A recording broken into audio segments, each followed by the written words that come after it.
Jeff, welcome to Berlin. Thanks. It's great to be here. Hello, I have everybody. to tell you, when we were sitting in the first row just a couple of minutes ago, when the heartbeat was there, Jeff looked at me and I was breathing in and out, and he looked at me and asked, Matthias, are you nervous? I said, yes, I'm always nervous on occasions like that. Then he said, so am I. And I said, really? The richest man in the world is nervous because he received the Axel Springer Award? So be a bit forgiving. We are both nervous. Jeff, we are so glad to really celebrate you tonight. Most importantly, apart from all the reasons that we heard, because you are a role model for other young founders, for entrepreneurs who really have great ideas, crazy ideas, unconventional ideas, and need encouragement to simply do it and go for it. And you have shown it to the world. So that is really, for me, the most important thing. And in that context, the first question, you used to work in New York as an investment banker. So an investment banker is actually the exact opposite of an entrepreneur. He's delegating risks to other people. And basically, how did you find out? How did you think that you should move from investment banking to really launch a company? I think I'd always wanted to do it, even since I was a kid. Had the idea. One of the people who every time I look at something, it looks like it could be improved. There's something wrong with it. So I go through like, wow, how could this restaurant be better? And so I've always had that kind of idea. By the way, before we really get into this, how about this amazing production that you and your team have put together? This is truly incredible for its originality. Like these boxes that you were filming live, that's just crazy cool. So thank you. Glad that you like it. Glad that you like it. And truly, it's incredible. But I think the great thing about humans in general is we're always improving things. And so entrepreneurs and inventors, if they follow their curiosity and they follow their passions and they figure something out and then they figure out how to make it better and they're never satisfied. And you need to harness that. In my view, you need to harness that energy primarily on your customers instead of on your competitors. And so I sometimes see companies and even young, small startup companies, entrepreneurs go awry is they start to pay more attention to their competition than they do to their customers. And I think that in big mature industries, that might be a winning approach in some cases, kind of close following. Let other people be the pioneers and go down the blind alleys. There's many things that a new inventive company tries won't work. And so those mistakes and errors and failures do cost real money. And so maybe in a mature industry where growth rates are slow and change is very slow.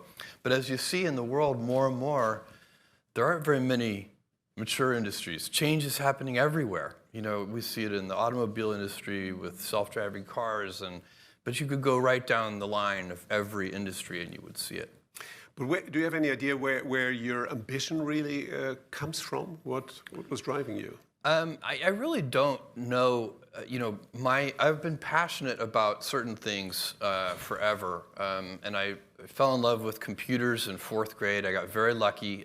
My elementary school had a teletype that got connected to a mainframe computer that some business in downtown Houston donated a little bit of computer time to. And this is, you can picture these teletypes. They had the punch tape, and they had a 300 baud modem. You would dial up the phone and put it in the cradle.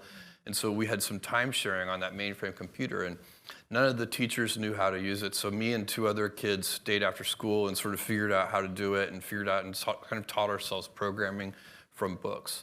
I think one thing that is, I got very lucky early in my childhood. Look, we all get gifts.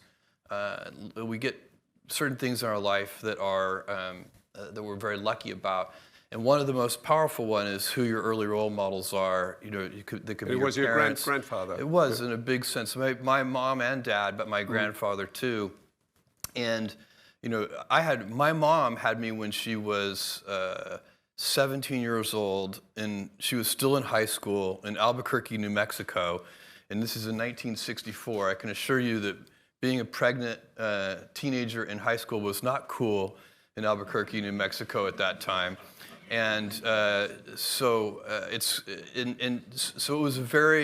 was difficult for her. My grandfather went to bat for her when they tried to kick her out of school, and they're incredible.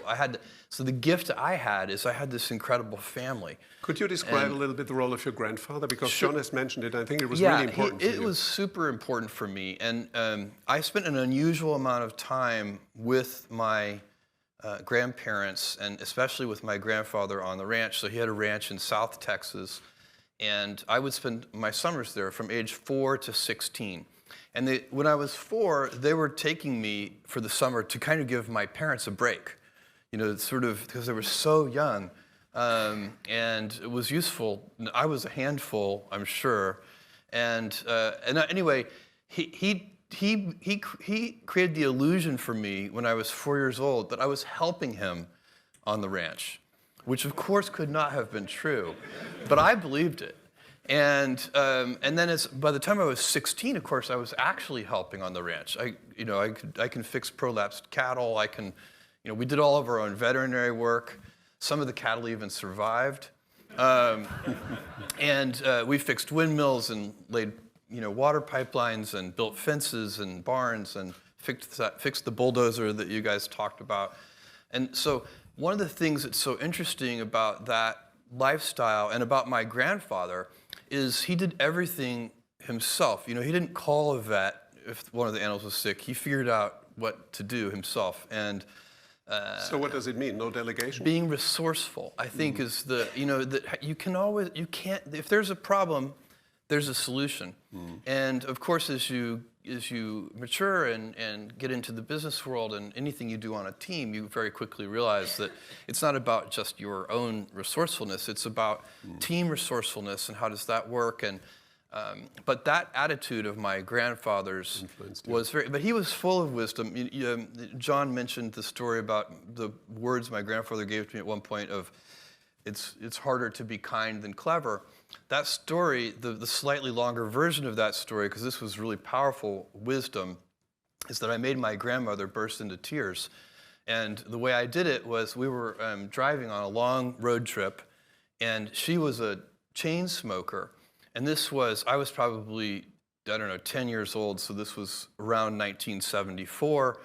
And it was in a period of time where there were heavy radio advertisements, sort of anti-smoking radio advertisements, trying to convince people to stop smoking. And one of the advertisements had this figure in it. It said something like, every puff of a cigarette takes so many minutes off of your life. I think it was 2 minutes, but I can't remember. Every puff of a cigarette. So I sat there in the back seat on this long car ride and calculated how many years she had taken off of her life.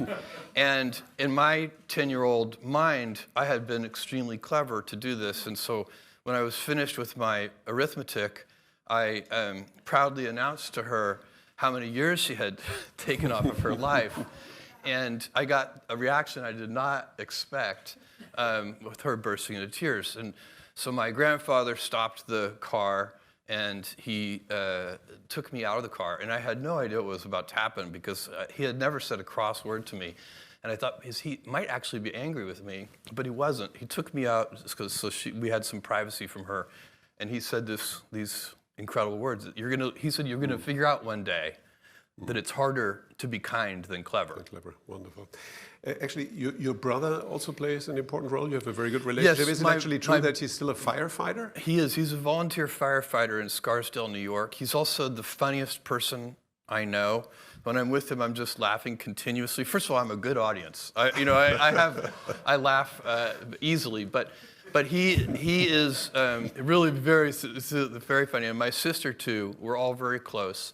And I have my mother to thank for that, because she worked hard to make sure as we grew up that we stayed close together. And she takes all the grandkids for 1 week every summer so that me and my sister and our spouses can go on a trip together. So we end up spending a lot of time together. Mm-hmm. For me, the most moving image that we saw tonight is the one that John showed, where you and Mackenzie are preparing the table, the famous table, which is very moving because it shows how you really started from the very scratch. I mean, and also it illustrates symbolically that it was the launch of Amazon was really something that you did together. Oh yeah, could you for describe sure. a little bit what Mackenzie's role was? Well, first of all, Mackenzie, you know, she had married this stable guy working on Wall Street, and a year after we got married, I went to her and said, I want to quit my job, move across the country, and start this internet bookstore. And Mackenzie, of course, like everybody that I explained this to, her first question was, what's the internet? Because nobody knew. This is 1994. And but even before she could say what's the internet, she said, "Great, let's go," because she wanted to support it, and she knew that I had always had this passion for invention and starting a company. And so, again, I think Mackenzie is an example of this. But I was talking about with my mom and my dad, who's a Cuban immigrant, and he came to the U.S. when he was 16 and refugee camp in the Everglades. They're so loving and supportive that when you have loving and supportive people in your life, like Mackenzie, my parents, my grandfather, my grandmother, you end up being able to take risk. Because I think it's one of those things, it doesn't, you kind of know somebody's got your back. And so it's just, I don't even think you're thinking about it logically. It's an emotional thing. So for That's me, really interesting. You think that unconditional love, if you feel and experience unconditional love, I think it helps you take risk in life. And by the way, I think it's probably true of all kinds of risks in life, not just starting a business. I mean, life is full of different risks. And I think that when you think about the things that you will regret when you're 80, they are almost always the things that you did not do. They are acts of omission. Very rarely are you going to regret something that you did and it failed and didn't work or whatever. But the acts of omission, the thing, it's not, and again, I'm not just talking about business things. It's like, I loved that person and I never told them. And then, 50 years later, you'd be like, why didn't I tell her? Why didn't I go after it? So that's the kind of life regret that is very hard to be happy about when you're telling yourself in a private moment that story of your life. So I think anyway, I've won that lottery. I won that lottery of having so many people in my life who have given me that unconditional love. And I do think, Mackenzie's definitely one of those. And so we moved, and then Mackenzie, who has basically no skill in this area at all, really, I mean, you're the least suited person for this. She did our accounting for like the first year. Was it the first year? Something like that. And she did it well. I mean, that's what's amazing. My wife is a novelist. She's won the American Book Award. Toni Morrison, the Nobel Prize-winning author, who was Mackenzie's teacher at Princeton. So did she suggest then to do a bookstore? Said on the Charlie Rose show that Toni Morrison, the Nobel Prize, said about Mackenzie that Mackenzie was her best student ever. And so anyway, Mackenzie is a very talented novelist, but she is not an accountant. But she pulled it off, and then just we all get done what we need to get done. Did she then suggest that you focus on book business at the beginning, being an author? No, I picked that was your books. idea. I picked books. It is true, she's a big reader. I'm a big reader, but the company, and so that's why books. And when did you know that Amazon is going to be something way bigger than just a bookstore? Well, I knew that the books, strangely, because I was very prepared for this to take a really long time. I knew that the books business was going to be successful in the first 30 days. I was shocked at how many books we sold. We were ill prepared. We had only 10 people in the company at that time, and most of them were software engineers. And so everybody, including me and the software engineers, were all like packing boxes. We didn't even have packing tables. And we were on our hands and knees on a concrete floor packing the boxes. And at about 1 or 2 in the morning, I said to one of my software engineering colleagues, I said, Paul, this is killing my knees. We need to get knee pads. And Paul looked at me and he's like, Jeff, we need to get packing tables. and I was like, oh my God, that is such a good idea.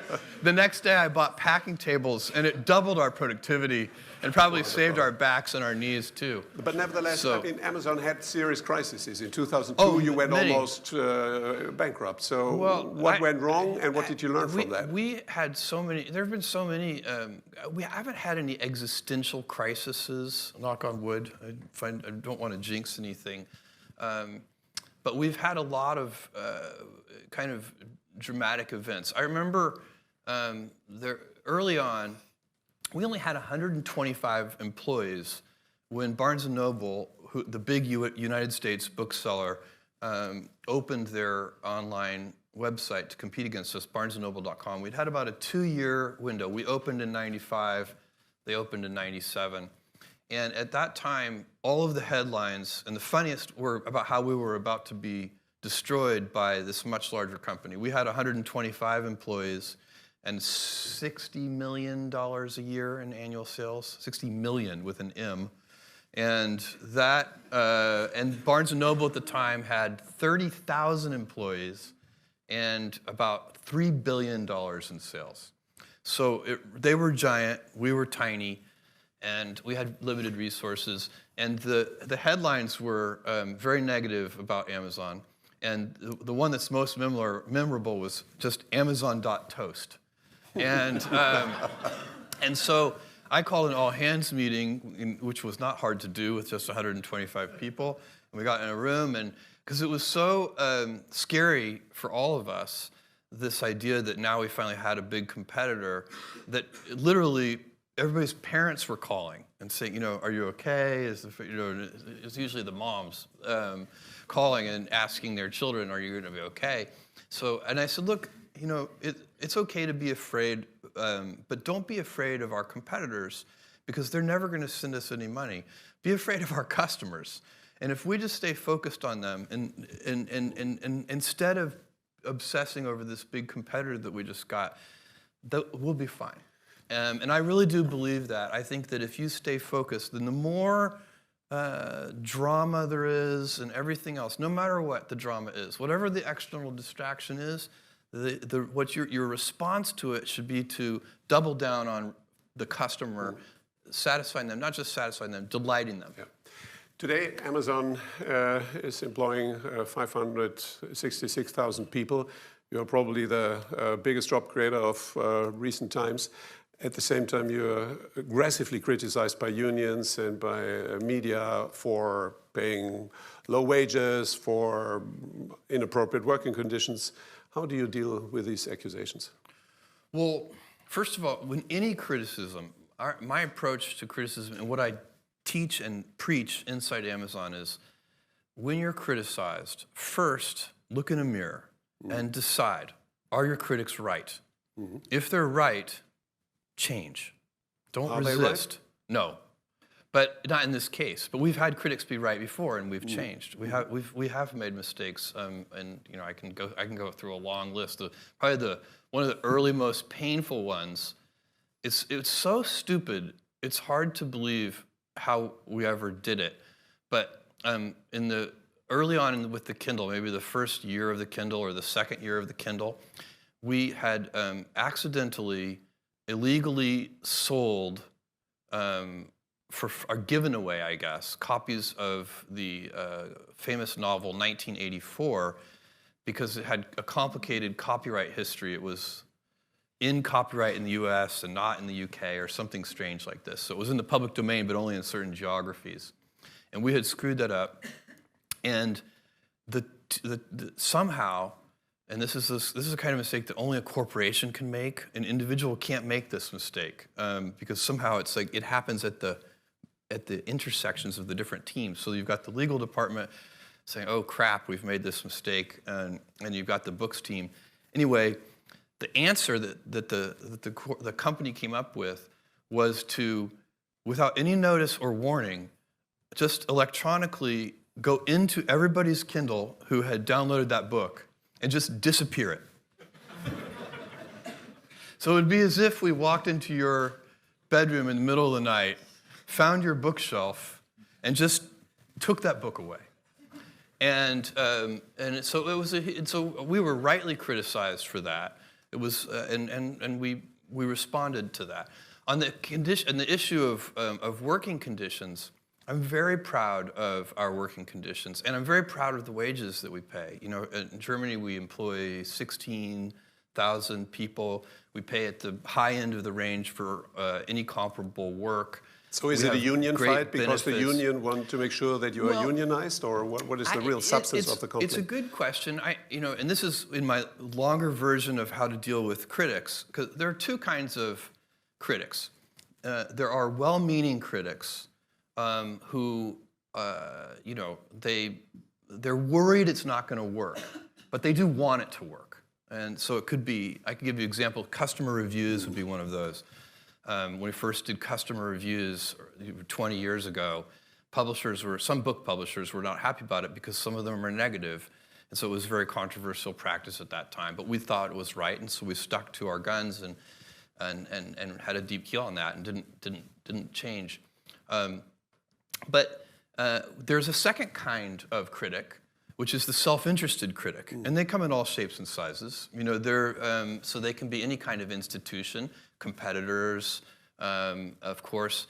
And so when you are doing something in a new way, and if customers embrace the new way, what's going to happen is incumbents who are practicing the older way are not going to like you. And they're going to be self-interested critics. And so you do need, as you're looking yourself in the mirror, to try and tease those two things apart. You know, in our view, you know, we have workers' councils, of course, and we have very good communications with our employees. So we don't believe that we need a union to be an intermediary between us and our employees.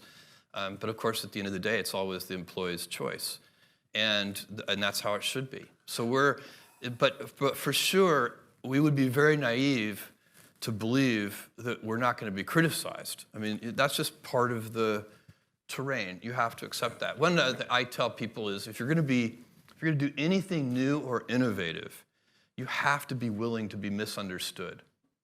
If you can't afford to be misunderstood, then for goodness sake, don't do anything new or innovative. Maggie Thatcher said leadership is not to be pleased by the moment. Perfect. But your most prominent critic at the moment is the President of the United States. People are even saying that he may be willing to prepare initiatives to break up Amazon because it's too big, it's too successful, it's too dominant in too many sectors, or for very other reasons. First of all, is this scenario of a breakup something that you take seriously, or you think it's just a fantasy? For me, again, this is one of those things where, you know, I focus on and ask our teams to focus on what we can control. And I expect, whether it's, you know, the current U.S. administration or any other government agency anywhere in the world, Amazon is now a large corporation, and I expect us to be scrutinized. We should be scrutinized. I think all large institutions should be scrutinized and examined. It's reasonable. And one thing to note about us is that we have gotten big in absolute terms only very recently. So we've always been growing fast in percentage terms. But in 2010, just 8 years ago, we had 30,000 employees. So in the last 8 years, we've gone from 30,000 employees to 560,000 employees. So for us, it's kind of, you know, in my mind, I'm still delivering the packages to the post office myself. You see what I'm saying? I still have all the memories of, you know, hoping that one day we could afford a forklift. And so obviously that's my intellectual brain knows that's just not the case anymore. We have 560,000 employees all over the world.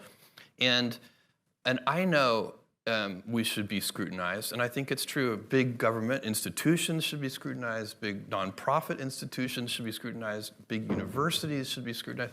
It just makes sense. And that's, by the way, why the work that the Washington Post and the other great newspapers around the world do is so important, because they're often the ones doing that initial scrutiny even before the government agencies do. But in a way, the general sentiment towards the big innovative tech companies has changed. I mean, Facebook, Google, Apple, Amazon, they used to be seen as the nice guys in T-shirts that are saving the world, and now they are sometimes portrayed as the kind of evil of the world. And the debate about the Big Four or the Big Five, The Economist is suggesting a split up. Other powerful people like George Soros are giving speeches in Davos. The EU Commission is taking pretty tough positions here. Do you think that there is a change in mindset in the society? And what should the big tech companies, what should Amazon learn from that or do with that? I think I do sense, I mean, I think it's a natural instinct. I think we humans, especially in the Western world and especially inside democracies, are wired to be skeptical and mindful of large institutions of any kind. We're skeptical, I'm sure, we're skeptical of our government always in the United States, state governments, local governments. I assume it's similar in Germany. It's healthy. Because they're big, powerful institutions. You know, the police, the military, whatever it is. It doesn't mean that you don't trust them or that they're bad or evil or anything like that. They're just, they have a lot of power and control, and so you want to inspect them. Maybe that's a better word. You kind of want to always be inspecting them. And I think if you look at the big tech companies, they have gotten large enough that they're going to be inspected. And by the way, it's not personal. I think where you can go astray on this if you're the founder of a company, one of these big tech companies or any other big institution. If you go astray on this, you might start to take it personally. Like, why are you inspecting me? You know, and I think that, you know, I wish that that people would just say yes. It's fine. The whole attitude towards data protection and privacy has always been different between Europe and the United States, but is also at the moment, in the context of Cambridge Analytica, changing in the United States. What are the consequences for a company like Amazon?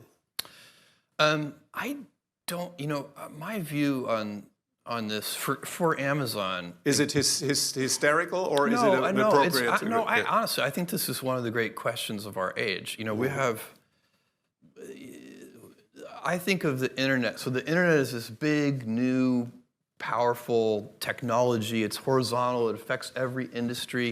And then if you think of even more broadly tech and machine learning and big data and all these kinds of things, these are big, horizontal, powerful technologies. And in my view, so we've been at scale. The internet is quite old at this point. It's been around a long time.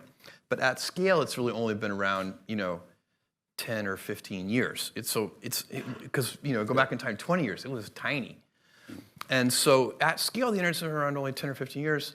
And we haven't learned, as a civilization, as a human species, we haven't learned how to operate it yet.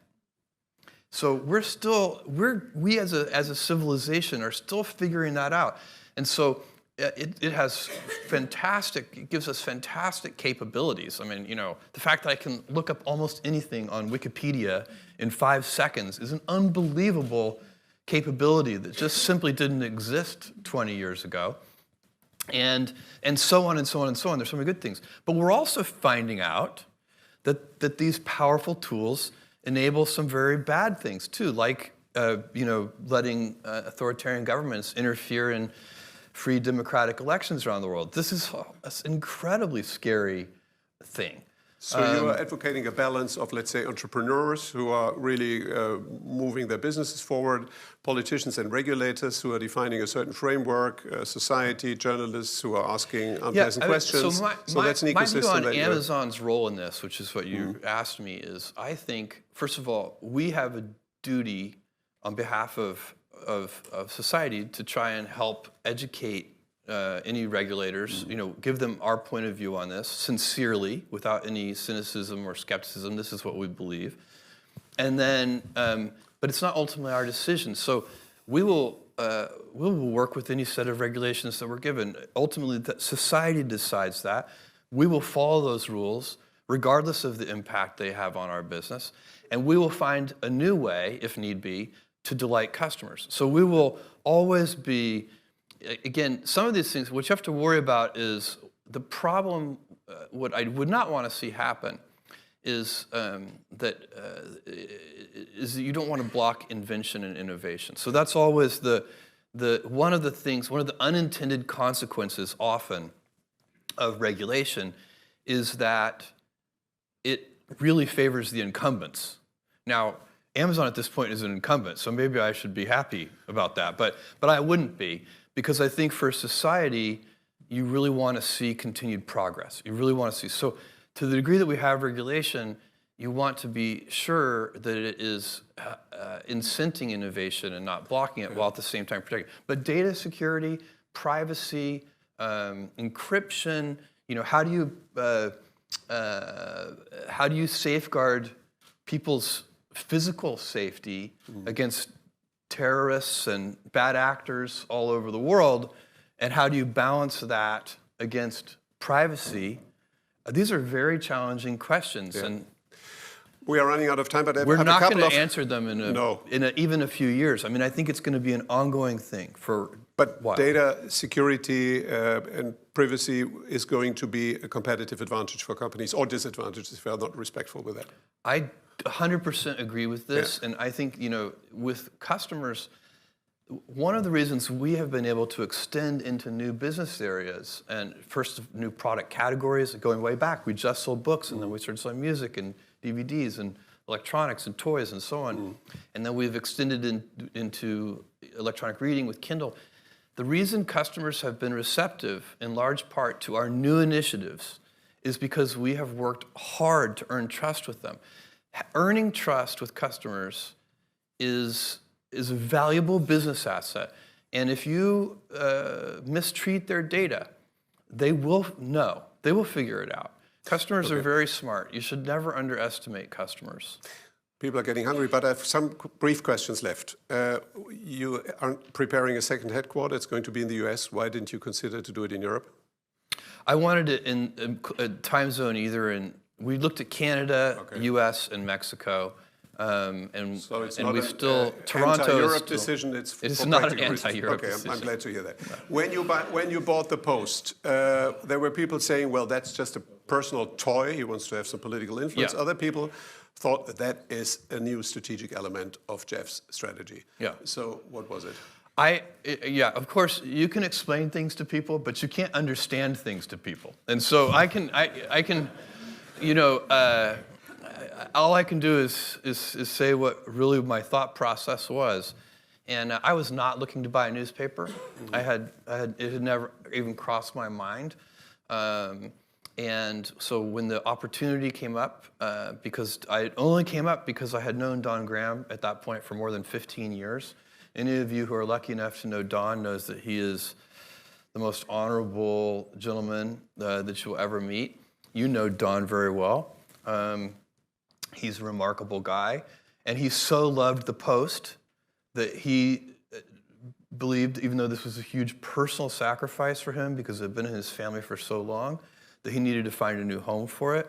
I think he didn't. There were certain purchasers he was hoping would not end up buying the Post because he wanted it to remain independent. Yeah. When he approached me with this, I said, I'm the wrong guy because I don't know anything about the newspaper business. And he said, that's okay, because we have a lot of people at the Post who know a lot about the newspaper business, and what we really need is somebody who knows something more about the internet. The Post was in very difficult financial position at that time. And so for me, I had to decide, was it hopeless? And I didn't believe it was hopeless. I was optimistic that the Post could be turned around. And then second, I had to decide, did I want to put my own time and energy into this? And that, for me, I just had to ask the simple question, is it an important institution? And the answer to that question is yes. It was very obvious to me. As soon as I thought about it that way, it's like, okay, I think I actually can help. I can help in two ways. I can provide financial resources while this turnaround occurs, and I can also help with my internet knowledge. And then, is it an institution worth saving? You bet. It's the most important newspaper in the most important capital city in the Western world. Crazy not to save that newspaper. I'm going to be very happy when I'm 80 that I made that decision.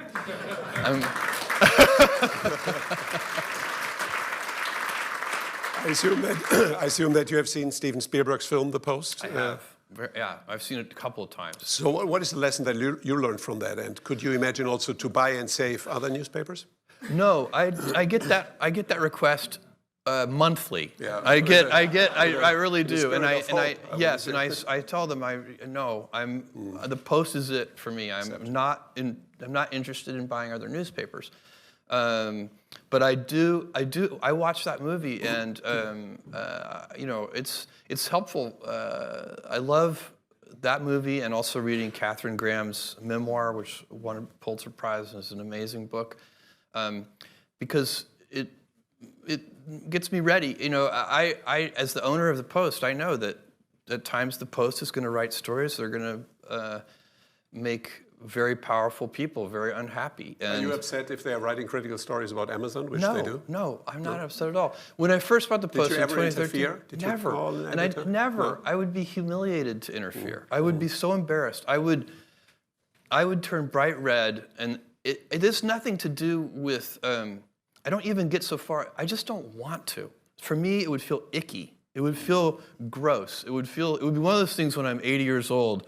I would be so unhappy with myself if I interfered. Why would I? Yeah. I want that paper to be independent. We have a fantastic editor in Marty Barron. We have a fantastic publisher in Fred Ryan. The head of our technology team, a guy named Shailesh, is fantastic. They don't need my help in the newsroom for sure. First of all, that's also an expert's job. It would be like me getting on the airplane and going up to the front of the plane and saying the pilots should move aside. Let me do this. No, you are not getting on an airplane, but you are sending rockets to the space. Yeah. Could you share with us briefly? That's the best segue ever, by the way. Could you share with us briefly the vision of Blue Origin and the idea of kind of space tourism with renewable rockets? Super important to me. And I believe on the longest time frame, and I really I'm thinking of a time frame of a couple hundred years. So over many decades, I believe, and I get increasing conviction with this with every passing year, the Blue Origin, the space company, is the most important work I'm doing. And so there is a whole plan for Blue Origin. So you'd say retail, online e-commerce, publishing, that's all less relevant than the space project. And I'll tell you why. And so first of all, of course, I'm interested in space because I'm passionate about it, and I've been studying it and thinking about it since I'm a 5-year-old boy. But that is not why I'm pursuing this work. I'm pursuing this work because I believe if we don't, we will eventually end up with a civilization of stasis, which I find very demoralizing. I don't want my great-grandchildren's great-grandchildren to live in a civilization of stasis. We all enjoy a dynamic civilization of growth and change, and let's think about what powers that. We are not really energy constrained, and so let me give you just a couple of numbers. If you take your body, your metabolic rate as a human, as just an animal, you eat food, that's your metabolism, you burn about 100 watts. Your power, your body is about 100, it's the same as a 100-watt light bulb. We're incredibly efficient. Your brain is about 60 watts of that. Amazing. And so, but if you extrapolate in developed countries where we use a lot of energy, on average in developed countries, our civilizational metabolic rate is 11,000 watts. So if in a natural state, where we're animals, we're only using 100 watts. In our actual developed world state, we're using 11,000 watts, and it's growing. For a century or more, it's been compounding at a few % a year, our energy usage as a civilization. Now, if you take baseline energy usage globally, across the whole world, and compound it at just a few % a year for just a few hundred years, you have to cover the entire surface of the Earth in solar cells. So that's the real energy crisis, and it's happening soon. And by soon, I mean within just a few hundred years. And so we don't actually have that much time. So what can you do? Well, you can have a life of stasis where you cap how much energy we get to use. You have to work only on efficiency. By the way, we've always been working on energy efficiency, and still we grow our energy usage. It's not like we have been squandering energy. We have been getting better at using it with every passing decade, and still we grow it. So stasis would be very bad, I think. Now, take the alternative scenario where you move out into the solar system. The solar system can easily support 1 trillion humans. And if we had 1 trillion humans, we would have 1,000 Einsteins and 1,000 Mozarts and unlimited, for all practical purposes, resources from solar power and so on. Why not? That's the world that I want my great-grandchildren's great-grandchildren to live in. And by the way, I believe that we will move all heavy, in that time frame, we will move all heavy industry off of Earth, and Earth will be zoned residential and light industry. And it will basically be a very beautiful planet. We have sent robotic probes to every planet in this solar system now. And believe me, this is the best one. But when can it is not even close. But Jeff, when can I buy the first ticket to do a little space tour? We're going to be, so the first tourism vehicle will, we won't be selling tickets yet, but we may put humans in it at the end of this year or at the beginning of next year. So it's very concrete. And then we're getting very close. We've been working on it for more than 10 years. And we're building a very large orbital vehicle. We've been working on that for more than 5 years. It'll fly for the first time in 2020. And the key is reusability. So you mentioned it. We cannot, this civilization I'm talking about of, getting comfortable living and working in space and having millions of people and then billions of people and then finally 1 trillion people in space, you can't do that with space vehicles that you use once and then throw away. It's a ridiculous, costly way to get into space. The most recent thing that Amazon is planning is home robots. Yep. So I assume it's more than Alexa walking. So what's the vision behind it? I saw that rumor in the press, and I can't comment on that. Okay, I see. So it seems to be very serious. Jeff, you are one of the most long-term thinking entrepreneurs. If it is about companies and products and services. If it is about philanthropy, you recently said that you're a very short-term thinker. You really want to deal with the now and here. Yeah. Can you explain that approach? I think that's also very innovative. I'm going to end up doing a mixture of things. We started doing in Seattle, there's a homeless shelter called Mary's Place, run by a woman named Marty. And that has really impacted my thinking on this issue.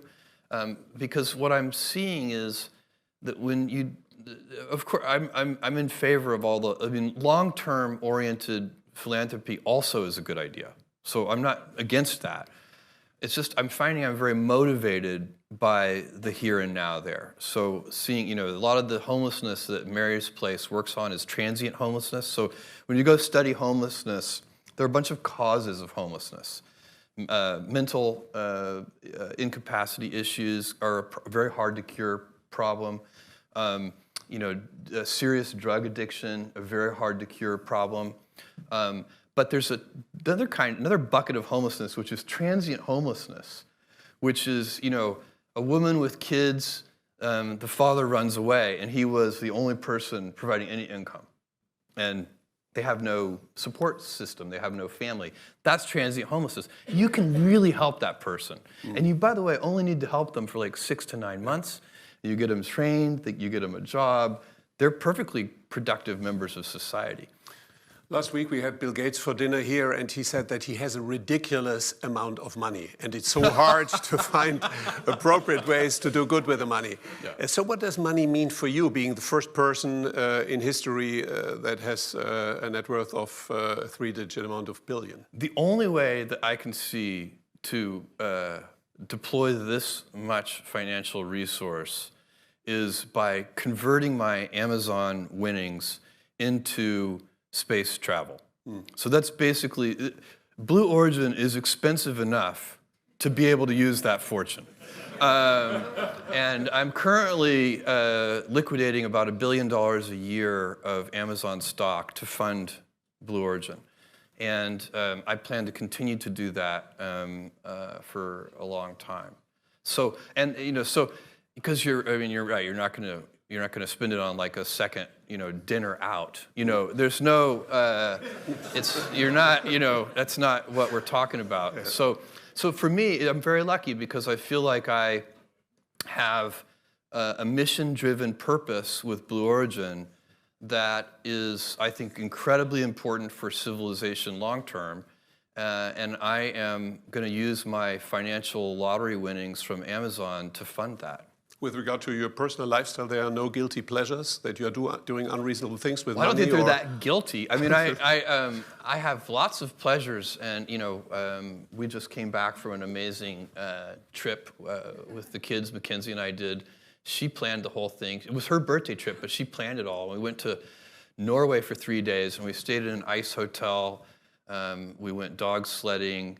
We went to a wolf preserve and actually got to interact with these timber wolves. I mean, it was really an incredible vacation, an incredible holiday, and we got it all done in 3.5 days. So it was amazing. Wonderful, Jeff. John mentioned, that's the last question. John mentioned that you are an ideal family man. Yeah, your kids are extremely important for you. You just mentioned that when we spoke earlier.